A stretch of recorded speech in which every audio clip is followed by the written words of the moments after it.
بسم اللہ الرحمن الرحیم۔ دوسری جلد کا چوتھا پارٹ ہم آپ کو پڑھ کے سنا رہے ہیں، اور اس کا موضوع ہے امیر حمزہ اور نوشیروان۔ امیر حمزہ اور نوشیروان۔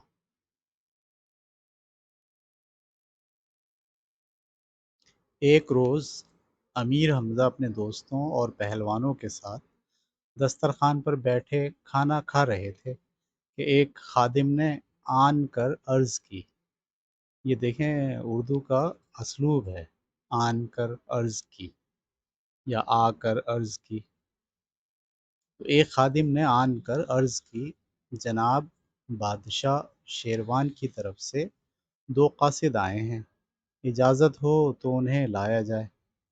امیر حمزہ نے حکم دیا کہ ان کو فوراً پیش کیا جائے۔ تھوڑی دیر بعد کیا دیکھا کہ 2 آدمی جن کے چہرے پر پھٹکار برستی ہے، مریل سے ٹٹوؤں پر سوار چلے آتے ہیں۔ ان کے پیچھے پیچھے مکے کے شرعی لڑکوں کی ایک فوج تالیاں پیٹتی ہوئی آ رہی تھی۔ یقین نہیں آتا کہ یہ قاصد نوشیروان کی طرف سے آئے ہیں، امیر حمزہ نے حیرت سے کہا۔ اتنے میں وہ دونوں خواجہ عبدالمطلب کے گھر کے دروازے تک آ پہنچے۔ امیر حمزہ نے اٹھ کر ان کا استقبال کیا، دسترخوان پر بٹھا کر کھانا کھلایا، پھر پوچھا، آپ لوگ کہاں سے آئے ہیں اور آپ کا نام کیا ہے؟ میرا نام مہمن خراں ہے اور یہ میرا بھائی مہمن سگاں ہے۔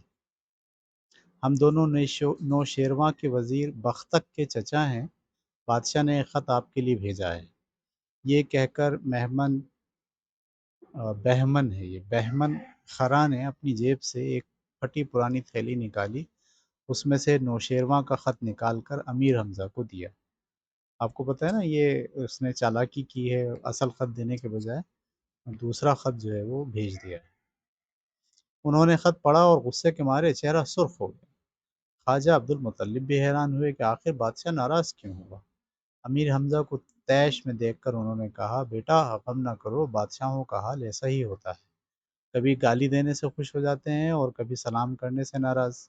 مجھے شک ہے کہ بادشاہ کے کان میں کسی نے غلط سلط باتیں ڈال دی ہیں۔ خواجہ عبدالمطلب نے بہمن خراں اور بہمن سگاں کو اپنے ہی مکان میں ٹھہرایا اور عرب کی مہمان نوازی کے مطابق ان کی خوب خاطر تواضع کی۔ عمروں کو جب نوشیروان کے خط کا پتہ چلا تو اسے بھی بڑا غصہ آیا۔ دل میں سوچنے لگا کہ ضرور کسی کی شرارت ہے، اس لیے ان قاصدوں کی خبر لینی چاہیے۔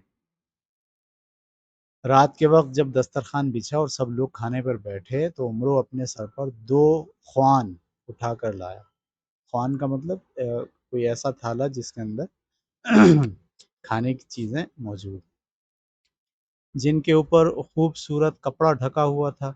بہمن خراں اور بہمن سگاں کے سامنے پہنچ کر عمرو نے 2 خالی پلیٹیں ان کے آگے رکھ دیں۔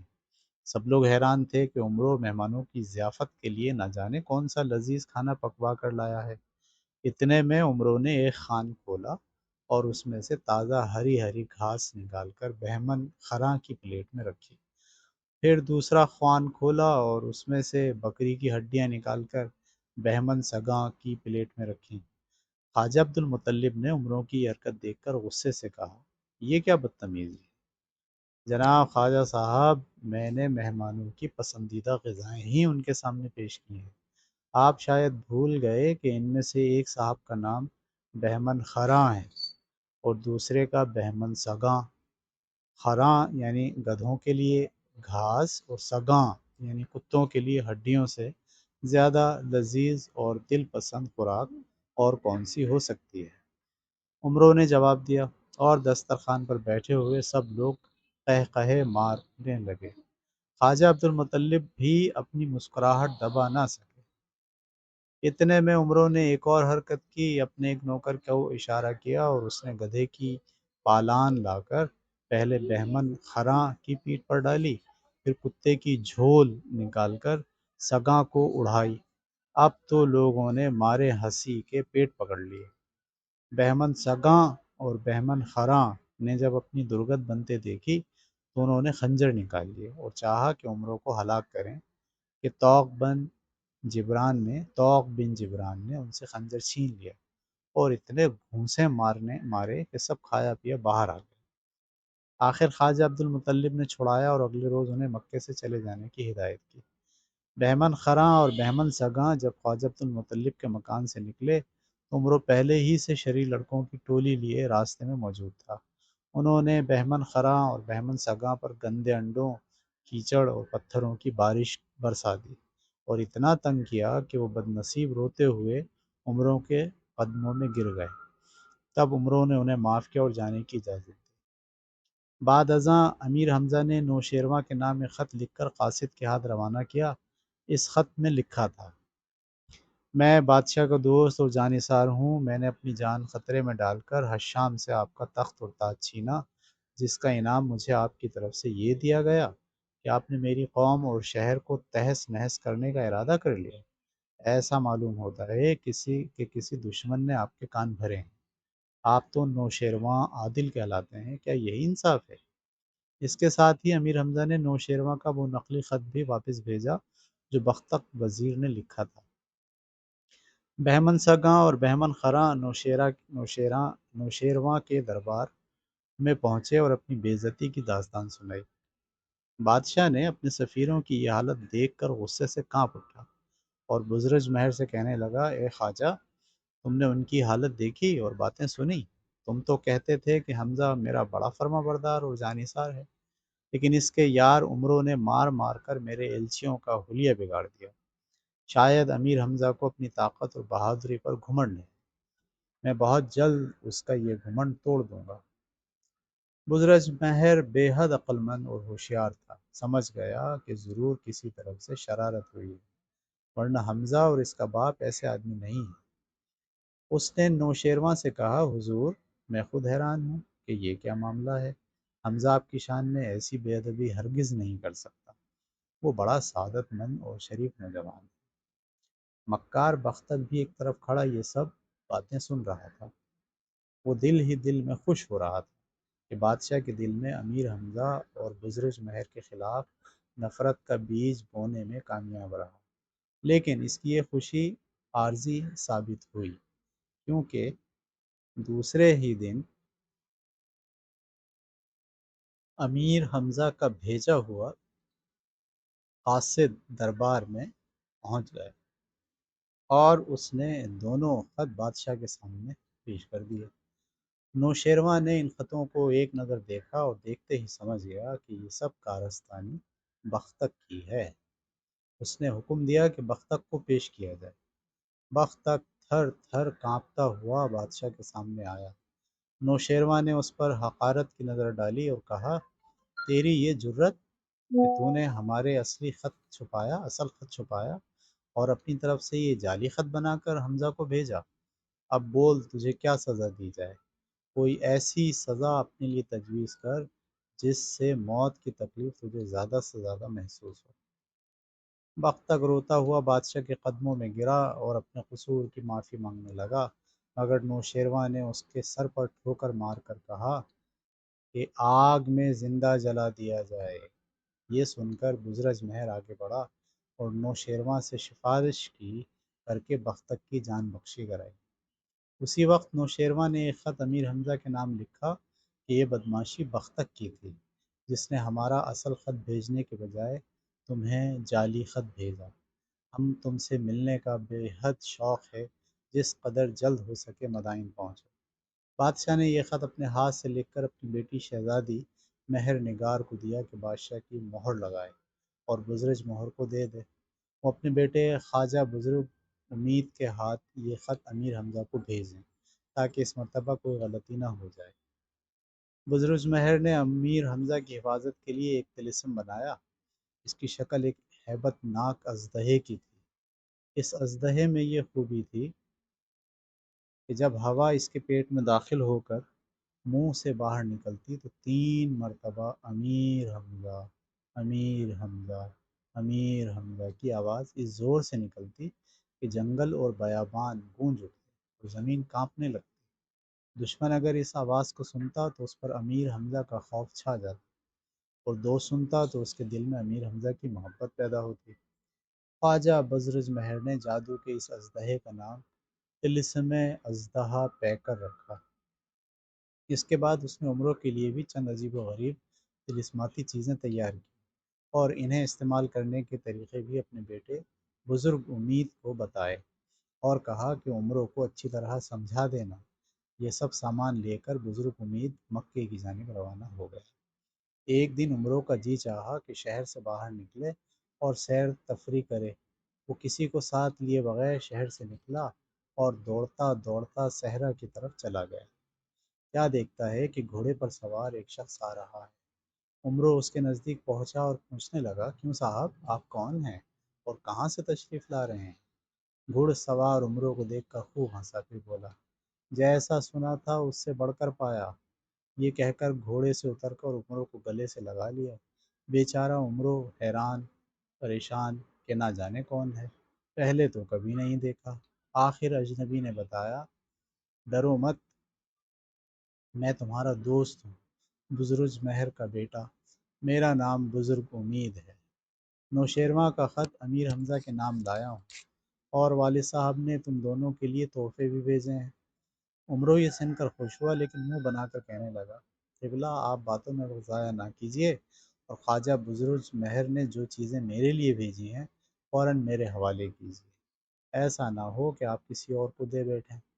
بزرگ امید نے کہا، اچھا بھائی اچھا، تم بھی کیا یاد کرو گے؟ یہ کہہ کر ایک بکچی میں سے ایک خوبصورت اور رنگ برنگا لباس نکالا۔ کہو پسند آیا؟ بزرگ امید نے پوچھا۔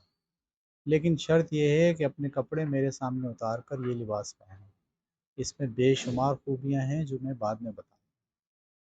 عمروں نے جلدی جلدی اپنے کپڑے اتارے۔ بزرگ امید نے یہ کپڑے سمیٹ کر اپنے تھیلے میں بھرے، گھوڑے پر سوار ہوا اور عمروں سے کہا، لو بھائی ہم جاتے ہیں، پھر ملیں گے۔ بیچارہ عمرو بالکل ننگا شرم سے منہ چھپائے کھڑا تھا۔ بزرگ امید کی یہ بات سنی تو سخت گھبرایا، دوڑ کر ان کے گھوڑے کی باگ پکڑ لی اور کہا، صاحب یہ اچھا مذاق ہے، لائیے میرے کپڑے واپس کیجیے، مجھے آپ کے یہ تحفے نہیں چاہیے۔ بزرگ امید نے قہقہ لگایا اور کہنے لگا، برے پسیں استاد، بولو اب مجھے کیا دو گے؟ بہت ہوشیار اور چلاک بنتے تھے نا۔ جناب میری توبہ، عمروں نے ہاتھ جوڑ کر کہا، اس فن میں آپ کا شاگرد اور آپ میرے استاد، کان پکڑتا ہوں، قصور معاف کیجیے۔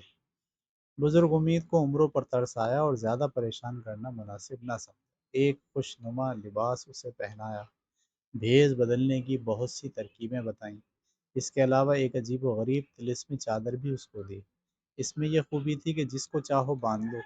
پھر ایک ڈبیا نکالی، اس میں خوشبودار روئی بھری تھی۔ اس روئی میں یہ خاصیت تھی کہ پانی میں بھگو کر یہ پانی جسے پلا دیں وہ فوراً بے ہوش ہو جائے۔ عمرو یہ تحفے لے کر بے حد خوش ہوا، بزرگ امید کو سلام بھی نہ کیا اور دوڑتا ہوا امیر حمزہ کے پاس پہنچا۔ انہوں نے اسے ایسا شاندار لباس پہنے دیکھا تو حیران ہوئے اور پوچھا، یہ کپڑے کس سے چھینے ہیں، اور مجھے تم نے کوئی اچکا یا اٹھائی گیرا سمجھ رکھا ہے؟ عمروں نے اکڑ کر کہا۔ نوشیروان کے بڑے لڑکے شہزادہ ہرمز نے اپنے پاس بلایا ہے اور بھاری تنخواہ پر نوکر رکھ لیا۔ اب میں مدائن جاتا ہوں، تم سے رخصت ہونے آیا ہوں، کہا سنا معاف کر دینا۔ یہ سن کر امیر حمزہ کی آنکھوں میں آنسو آ گئے، کہنے لگے، میں نے ہمیشہ تجھے اپنا بھائی سمجھا اور تو نے یہ انعام دیا؟ مجھے چھوڑ کر شہزادہ ہرمز کی نوکری کرنے مدائن جاتا ہے؟ میں تجھے دگنی تنخواہ دینے کو تیار ہوں۔ امیر حمزہ کو روتے دیکھ کر عمرو بے چین ہوا، بولا، بھائی میں تو مذاق کر رہا تھا اور تم سچ سمجھے؟ روئے زمین کے خزانے بھی میرے سامنے ڈھیر کر دے، تمہاری دوستی نہ چھوڑوں گا۔ یہ کہہ کر بزرگ امید کے آنے اور تحفے لانے کا قصہ سنا۔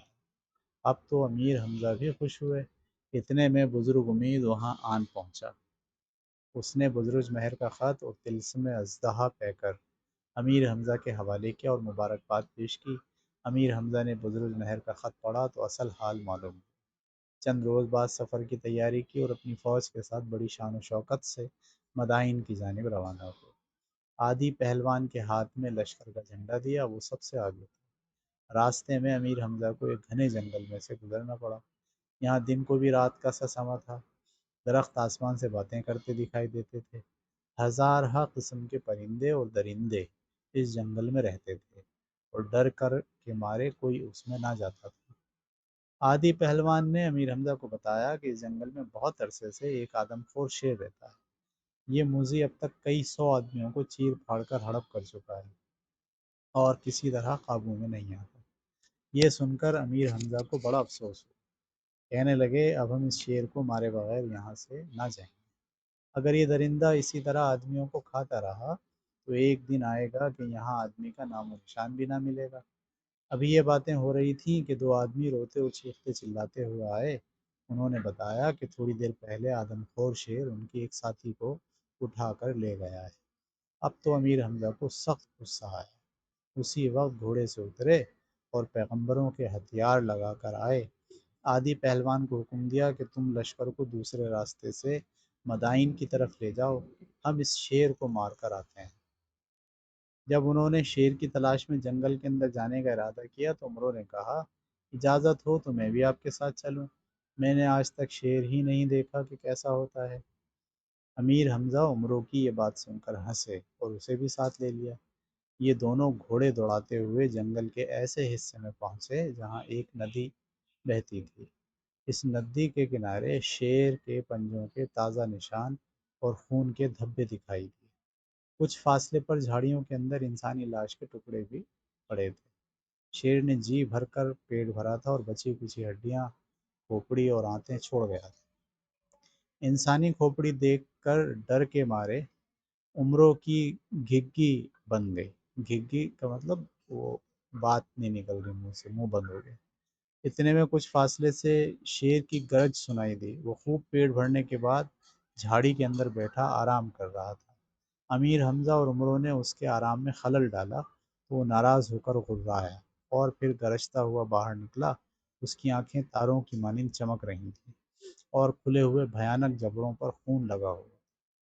شیر کو دیکھتے ہی عمروں امیر حمزہ کو وہیں چھوڑ کر ایک درخت پر جا چڑھا اور چلایا بھائی حمزہ تم بھی اپنی جان بچاؤ، بھاگو اور کسی درخت پر چڑھ جاؤ۔ لیکن انہوں نے عمروں کے چیخنے چلانے کی کوئی پرواہ نہ کی اور اپنی جگہ جمے کھڑے رہے۔ انہوں نے اتنا بڑا اور ایسا طاقتور شیر اس سے پہلے کبھی نہیں دیکھا تھا۔ شیر نے فوراً حملہ نہیں کیا، شاید اس لیے کہ وہ بھوکا نہ تھا، بس اپنی جگہ کھڑا دم ہلاتا رہا۔ ایک دو مرتبہ اس نے ایسی آواز بھی حلق سے نکالی جیسے ڈکار لے رہا ہو، پھر اگلے پنجوں سے مٹی کریدنے لگا، لیکن اس کی نظریں ابھی تک امیر حمزہ پر جمی ہوئی تھیں۔ اتنے میں امیر حمزہ کا گھوڑا ہنہنایا اور اچھلنے لگا۔ عمروں کا گھوڑا اپنے مالک کی طرح پہلے ہی ڈر کر نہ جانے کدھر بھاگ گیا تھا۔ یکا یک شیر نے ایک ہولناک دہاڑ کے ساتھ چھلانگ لگائی اور دایاں پنجہ گھوڑے کو مارا، مگر امیر حمزہ کا گھوڑا بڑا ہوشیار تھا۔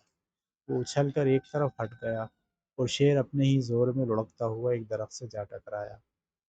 اب تو اس کے غصے کی انتہا نہ رہی، مٹی میں لوٹ پوٹ کر اٹھا اور دوبارہ حملہ کیا۔ امیر حمزہ نے میان سے تلوار نکال لی اور جوں ہی شیر قریب آیا تلوار کا ایسا ہاتھ مارا کہ اس کا دایاں ہاتھ زخمی ہو گیا۔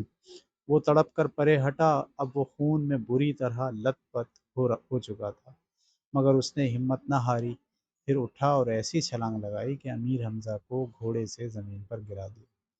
یہ منظر دیکھ کر عمروں کے ہوش ہوئے۔ دل میں کہا کہ اب اس آدم خور سے امیر حمزہ کو خدا کے سوا اور کوئی نہیں بچا سکتا، اور اگر مر گیا تو میرا جینا بیکار ہے۔ یہ سوچتے ہی وہ درخت سے نیچے کود گیا۔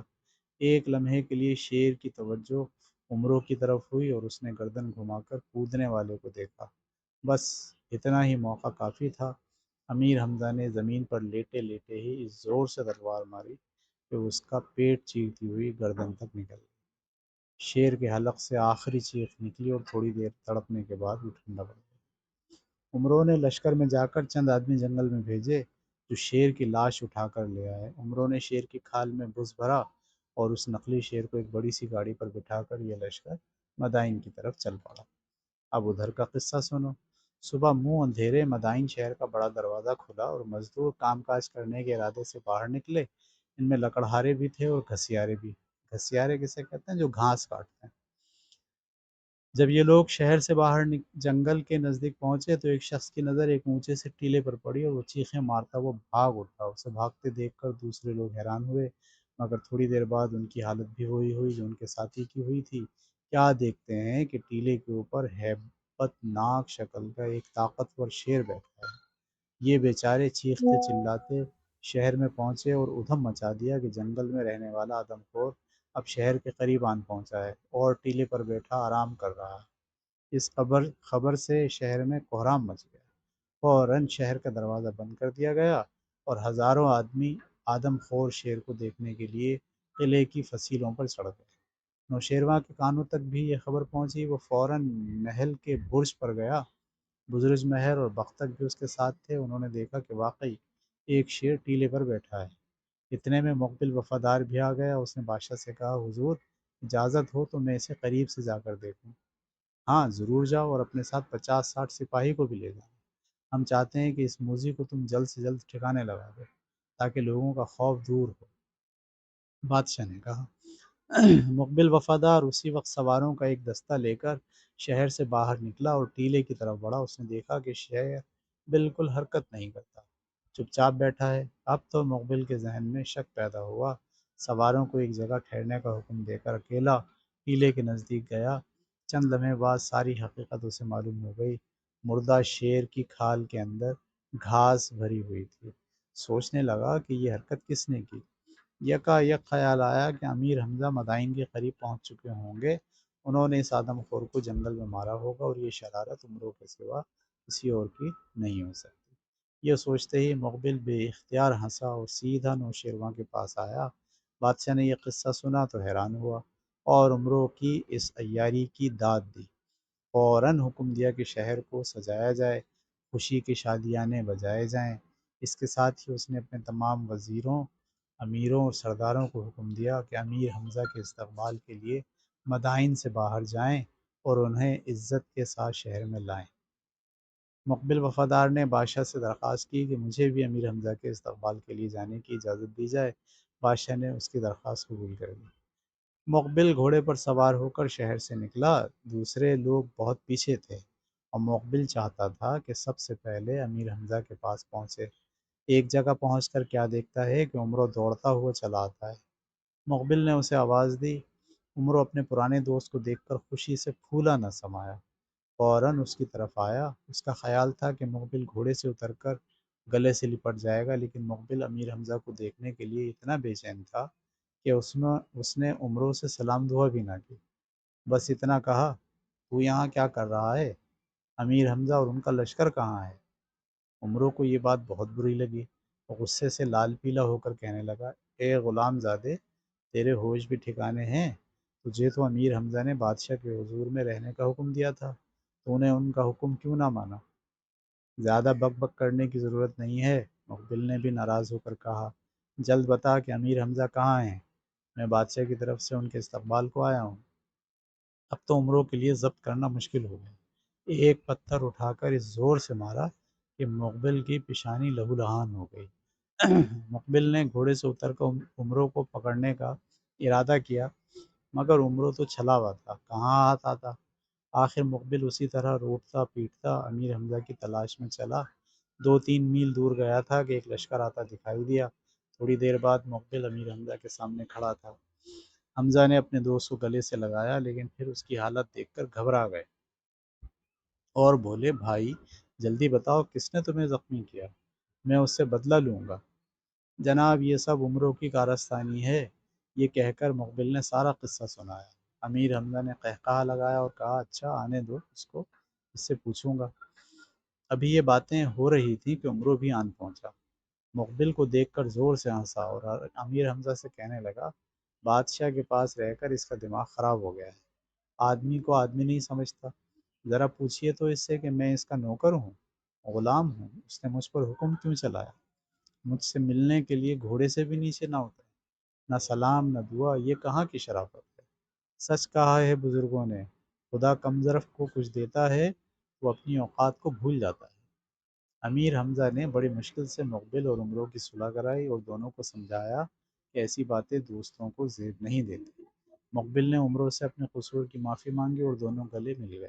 اس کے بعد مقبل نے امیر حمزہ سے کہا کہ بادشاہ بے چینی سے آپ کا انتظار کر رہا ہے اور اس نے آپ کے استقبال کے لیے اپنے وزیروں، امیروں اور فوجی سرداروں کو روانہ کیا ہے۔ نوشیروان کے بھیجے ہوئے تمام آدمی امیر حمزہ کے لشکر میں آئے اور سب نے جھک جھک کر سلام کیے۔ ادھر خواجہ بزرگ مہر نے نوشیروان کو سمجھایا کہ مکے کے رئیس کا بہادر بیٹا آپ کی ملاقات کو آ رہا ہے، بہتر یہ ہے کہ حضور بھی شہر سے باہر تشریف لے جا کر اس کا استقبال کریں۔ یوں بھی حمزہ نے بڑا کارنامہ دکھایا ہے، اس نے حشام ڈاکو کو مار کر اس سے آپ کا تاج اور تخت چھینا ہے۔ اس کے علاوہ اس نے مدائن کے بے شمار بے گناہ آدمیوں کو حشام کی قید سے چھڑایا۔ اسے امید ہوگی کہ آپ بھی قلعے سے چند قدم باہر جا کر اسے اپنے شہر کے اندر لے جائیں گے۔ نوشیروان اسی وقت اپنے ہاتھی پر سوار ہوا اور بڑی شان و شوکت سے امیر حمزہ کے لشکر کی جانب چلا۔ شہر کے لوگوں نے بھی اپنی جانب سے بڑی تیاریاں کیں۔ بچے اور جوان گاتے بجاتے اور ناچتے پھر رہے تھے۔ عورتوں کے ہاتھوں میں پھولوں سے بھری ہوئی ٹوکریاں تھیں، جا بجا ڈھول تاشے اور باجے بج رہے تھے۔ مدائن سے 3 میل کے فاصلے پر نوشیروان اور امیر حمزہ کی ملاقات ہوئی۔ بادشاہ نے دیکھا کہ ایک عرب نوجوان جس کا چہرہ 14ویں کے چاند کی مانند چمکتا ہے، سیاہ گھوڑے پر سوار ہے۔ اس کے جسم پر بڑا خوبصورت لباس ہے۔ نوشیروان ہاتھی سے اترا۔ ادھر امیر حمزہ نے بھی بادشاہ کو پہچان لیا، جلدی سے گھوڑے سے اترے اور نوشیروان کا بھاری تخت جو 15 آدمی بھی مشکل سے اٹھا سکتے تھے، اکیلے ہی اٹھا کر اپنے سر پر رکھ لیا اور آگے بڑھے۔ اصل میں وہ نوشیروان کو یہ ظاہر کرنا چاہتے تھے کہ میں طاقت میں کسی طرح بھی ایران کے مشہور پہلوان رستم سے کم نہیں ہوں۔ ایک بار ایسا ہوا تھا کہ رستم نے بھی بادشاہ کا تخت سر پر اٹھایا تھا اور اس کے اس کارنامے کی دھوم مچی ہوئی تھی۔ اب دوسری مرتبہ وہی تخت امیر حمزہ نے اٹھایا تو نوشیروان ان کی قوت دیکھ کر حیران رہ گئے۔ امیر حمزہ بادشاہ کا تخت سر پر اٹھا کر 40 قدم چلے۔ اتنے میں نوشیروان نے اپنے پہلوانوں کو اشارہ کیا اور انہوں نے بڑے ادب سے تخت امیر حمزہ کے سر سے اٹھایا اور زمین پر رکھ دیا۔ اب نوشیروان اپنے ہاتھی سے اترا اور آگے بڑھ کر امیر حمزہ کو گلے سے لگا لیا، ان کی پیشانی پر بوسہ دیا اور دعائیں دیں۔ اپنے بیٹوں شہزادہ ہرمز اور فرامرز سے ملاقات کرائی۔ امیر حمزہ نے سب سے ہاتھ ملایا۔ اس کے بعد باری باری اپنے ساتھیوں کو بادشاہ کے سامنے پیش کیا۔ اور منظر شاہ، یمنی، نعمان بن منظر، طوق بن جبران آدی کرب بادشاہ کو سلام کر چکے تو امیر حمزہ نے عمرو کو آگے بڑھا دیا۔ نوشیروان نے عمرو کو دیکھا تو بے اختیار ہنس پڑا اور اپنا ہاتھ بڑھایا۔ عمرو نے ہاتھ کو بوسہ دیا اور چپکے سے بادشاہ کی قیمتی انگوٹھی اتار لی اور موقع پا کر بختک کے کوٹ کی جیب میں ڈال دی۔ بادشاہ نے امیر حمزہ کو اپنے ساتھ ہاتھی پر بٹھایا اور مدائن کی طرف واپس ہوا۔ ٹھیک ہے جی، تو یہ تھا چوتھا حصہ دوسری جلد کا۔ اگلی جلد کو ہم شروع کریں گے اگلے پارٹ کو، اور وہ ہوگا رستم کی کرسی۔ تو کل تک کے لیے اجازت دیجیے، اللہ حافظ۔